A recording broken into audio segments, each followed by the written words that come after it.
Hi guys, today we are going to disassemble the speedometer from a Fiat Panda MK3. So first of all we need to remove the trim.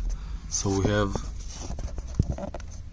two screws on the upper side and we have two screws on the lower side, one on the right and one on the left. So we have 4 bolts. It's all of them are T10 bolts.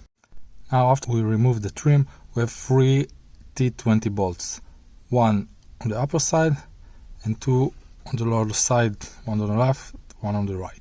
Now the last step is to remove the wire.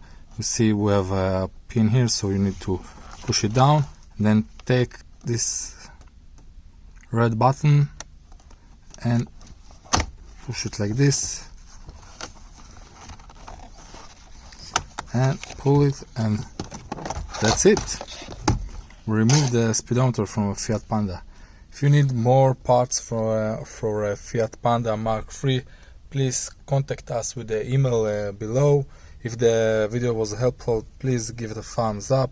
If you want to see more videos on how to disassemble parts from a Fiat Panda, please subscribe to our channel. Thank you very much.